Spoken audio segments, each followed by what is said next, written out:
This is a talking piano, and it's so cool.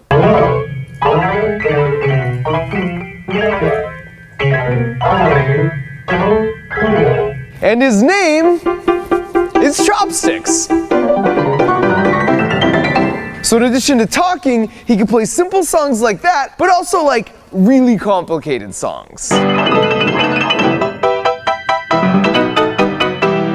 So today, not only will we talk about the science behind making a piano speak human, but later, he's gonna play the drums for us and sing for us.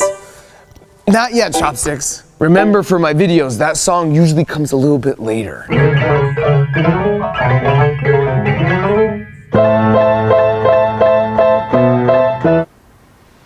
Anyways, then he's gonna attempt to play the world's most complicated digital piano song from sheet music boss, Rush E.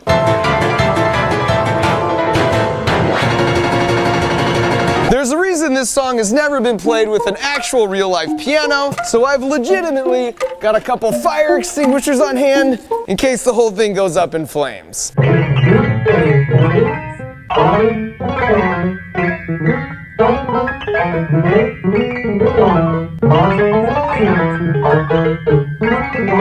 But before we get to any of that, we need to first understand the really cool engineering behind how pianos even work. Because if you look at the guts of this modified see-through piano, for something that was invented by an Italian dude 300 years ago, you can see it's pretty complicated. In fact, if you zoom in and just isolate on a single key, this is what's happening every time you push down on the white part. And if you're thinking like an engineer, you know the best design is always the one that gets the job done in the most simple way possible. And when I first saw this, no offense to Bartolome Cristofori, the inventor of the piano, it just seemed overly complicated. I mean, the first piano I ever played was pretty dang simple. Like, why can't you just have a class 1 lever where when I push down here, there's a fulcrum in the middle and it hits the string here? Well, it turns out there's 2 problems with that right off the bat. The first is that the hammer remains in contact with the string when you hold the key down. That means the string isn't free to wiggle and vibrate, which is how the sound is created. Like with this guitar, it sounds great until you touch the strings.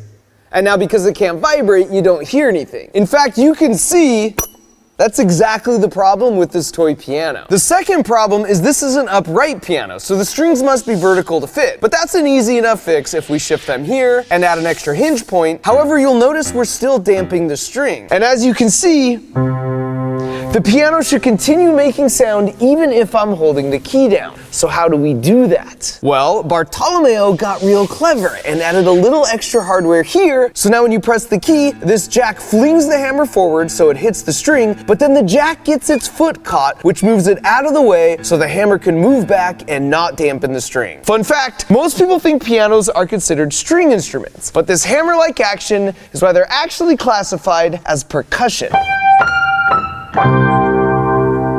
Okay, so now if I press the key down, it will continue to make noise. But wait, if I let my finger go, the sound should stop. So something is damping that string. But if you look in our current build, you can see if I let the key go, there's nothing to stop the string from just continuing to vibrate and make sound. To solve this, Bartolomeo added an extra pivot point and some more hardware. So now you see this damper rests on the string and keeps it quiet until you press the key down. Then the hammer strikes, then it's free to vibrate and create noise all the way up to the moment the key is released. And finally, if I want to play a note really quickly and repeatedly like this, I need the hammer to be close to the string and not way back here like this. So by adding this backstop, it keeps the hammer close after each hit in case I need to quickly hit it again. So there you have it. Apologies to my fellow engineer Bartolomeo. It turns out it's only as complicated as it needs to be and no more. It's also sort of simplistically beautiful that all that functionality is from only one input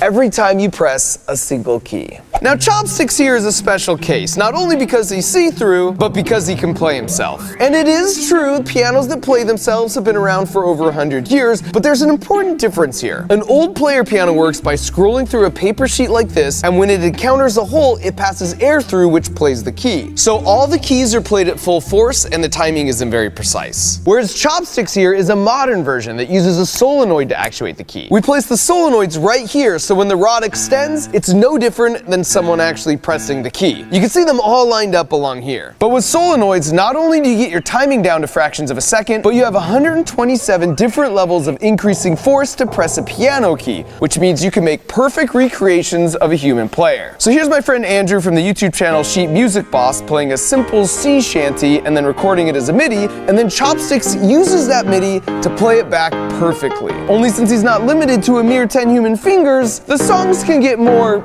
complicated.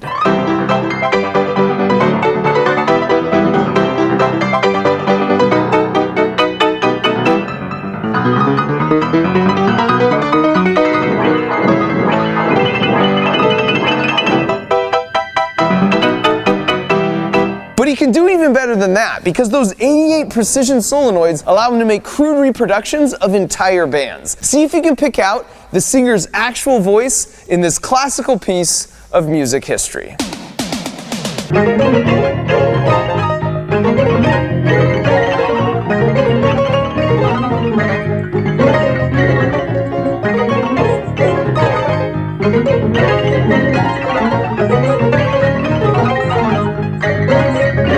And so now that we know at least partially what he's capable of, before we attempt Rushy, let's quickly discuss how we actually make Chopsticks speak and sing.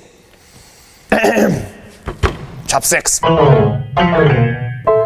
That's better. And to do that, I'm going to pass it over to my buddy Grant from the YouTube channel 3 Blue 1 Brown for a simple explanation. The signals from speech can be visualized with a waveform, which you might think of as telling you the air pressure next to a microphone as a function of time.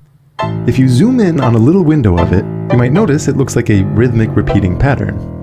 As it happens, one of the most delightful facts from math tells us that for pretty much any signal, you can express it as a sum of pure sine waves, which in the context of sounds correspond to pure pitches, higher frequency sine waves giving you higher pitches.